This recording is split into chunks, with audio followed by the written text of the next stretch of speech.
She ages that in brand new French oak for about 18 months. So this is Scott Jordan. You are watching live here at Cellars of Sonoma.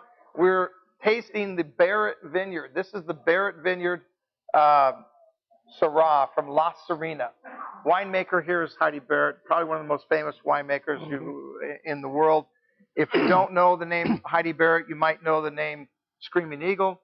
A 6-liter bottle of her wine, Screaming Eagle, in the Napa auction in 2000 went for $500,000. So you gotta love that. That's still the record too. And she's a hoot. And she was here on last Friday, and man, did we have fun with Heidi. And people were lined up trying to taste that wine. It was pretty cool. So this is the Barrett Vineyard. Big, beautiful nose in this wine. Again, aged about 18 months in brand new French oak, so she doesn't mess around.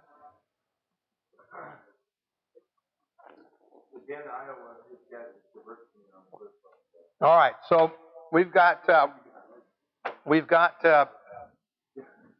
on the first question that we had. Let's bring up the first question that we had just before the break.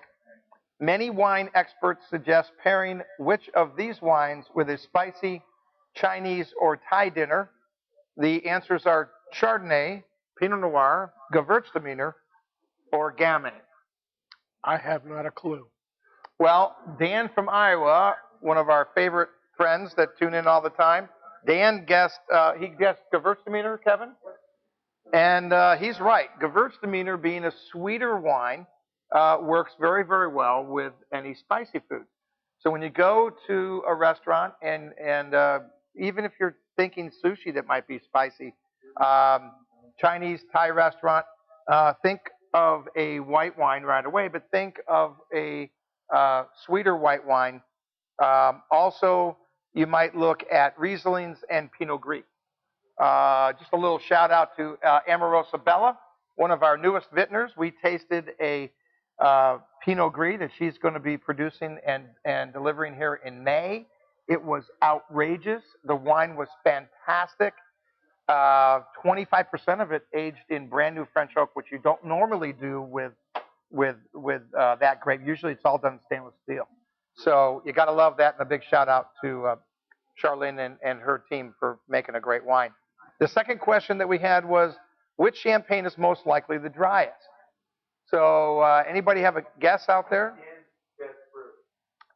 Dan, you're killing me here. You're making it too easy.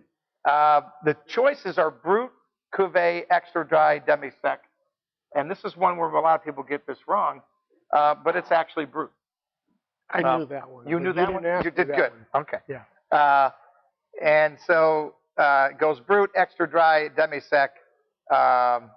And so when you're looking at wine labels and you're in the store, if you don't have the Amorosa Bella Brut Rosé or the Brut, you just look on the label and you'll see the word Brut. That'll tell you it's a very dry.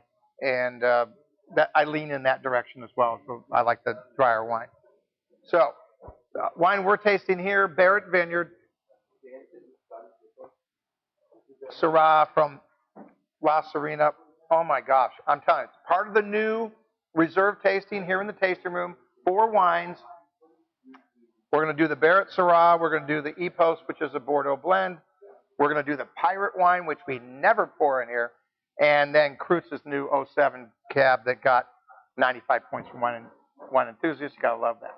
So tell us a little bit about what you do. You tell me what is your job? If someone was going to hire you, what are you going to do for them? What is that? In a lot of ways, I've been unemployed since about 1990. But I'll take it. But that could be good, though, because then the sky's, the bar's up then. I basically do 3 things. Mm-hmm. Fundamentally and most important, I'm a consultant. I help companies from 2-person operations to Fortune 50 companies use social media to achieve business goals. Okay. It's a little different than the new social media expert, which seems to be a lot of them out there. Seems to be a bumper crop this year. The sun and the rain must have been good for them, but yeah, it's basically companies need to figure out what these new tools mean to their old goals. Their old goals are making a profit, reaching customers, building loyalty, all the usual stuff. But it's now changed because there's a new, very fast set of communications tools. And I help them figure out the path in that. I do it on a strategic level, an advisory level, and then frequently it's left to one of those social media managers you mentioned earlier. Yeah, right. or a Those new positions. Yeah, I mean, it's really there. yeah. In addition to that, I write books and I speak. Um, I announced a book yesterday. I'm writing something called Social Media Pioneers, Oh, and it'll be my first self-publishing book. It'll be my fourth book. wow. So, So self-publishing, meaning you didn't bring in a publicist or a publishing no, company? self-publishing means I don't go to a commercial, traditional publisher. Okay, that's what I was And thinking. That's what that meant. That changes an awful lot to the reader. I'm not sure it changes a whole lot. Probably I may never see my book on a shelf at Barnes and Noble. By the time the book comes out, there may not be any Barnes and Noble to see a book on. That's right. Boy, that's the truth. I am a lover of the printed book, but this year, less than half of the business books, no, less than half of the nonfiction books will be an ebook format. Next year, it'll be even higher. So the question becomes increasingly, I've had two very, very good publishers, but my need for them is less. The book I want to write is not in the traditional publishing vein. So does that give you more freedom? Gives me a great deal more freedom. So you're not infinitely more freedom. Okay. Okay. Yeah. And it gets rid of the luxury of an expense of an advance. So I now make more profit, but for the next year, the time I put into the book will be my own time. Wow. And I have to believe in the product a lot to do that. Interesting. Love it. But the truth is every author will confide in you, the amount of advance money has been going down. I get more popular, and the rewards for it get less and less. So.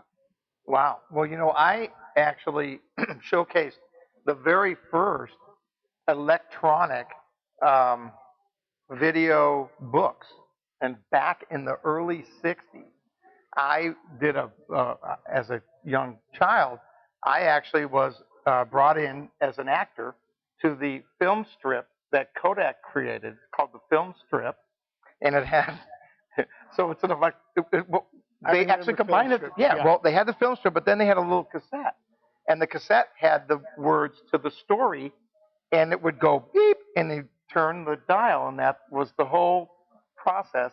Was the cassette would play, it would read the story of the book, and then as soon as I went to the next frame, I went beep, and I turned the dial, and up came the next picture of the book, and that sounds very cool, right? I think Kindle has it nailed a little better though. Yeah. Okay, quick question. Go ahead.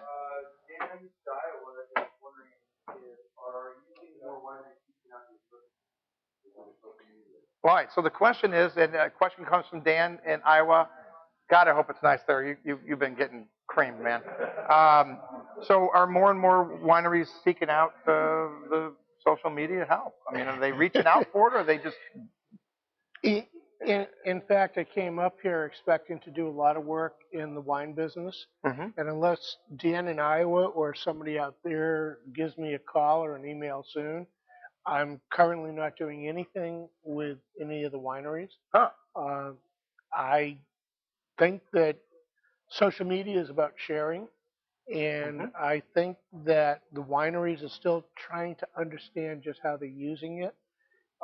If I were to be a little critical of what is going on, is most social media by most wineries look like most social media by most wineries. And it seems to me there's cross-marketing to each other.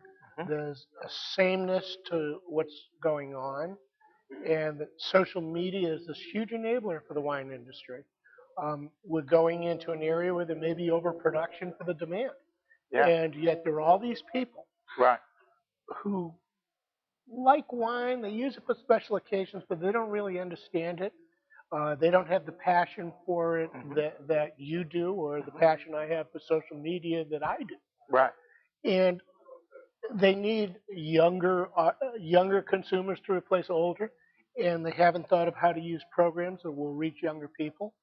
Um, there's a lot of swirling and looking at ceilings when there needs to be a little bit more talk about sharing with family and friends. There needs to be a little less sophistication and a lot more everyday people in everyday situations making it special with a bottle of wine. So that was a pitch. That's If well, you hadn't known. that's right. Well, if you own a winery and you're tuning in tonight and you need someone to help you drive that, An operator is sitting by. Yeah, he's ready to go. So I've got another segment here with another question. I've got the question here is: Marassagne is an area in northern France, a grape varietal, a leader of the French Grape Growing Guild, a slimy film on fermenting wine. That's question number one. Question number two is true and false. So you got it down to 50%. We should be able to nail this one. A Super Tuscan is another name for a magnum of wine. Super Tuscan, true or false, is another name for a magnum. So I thought Super Tuscan was an Italian superhero with a cape. That could be one of the that may be in there. We're going to see that in a second. So we're going to take just a break, but you are live, and I'm going to pour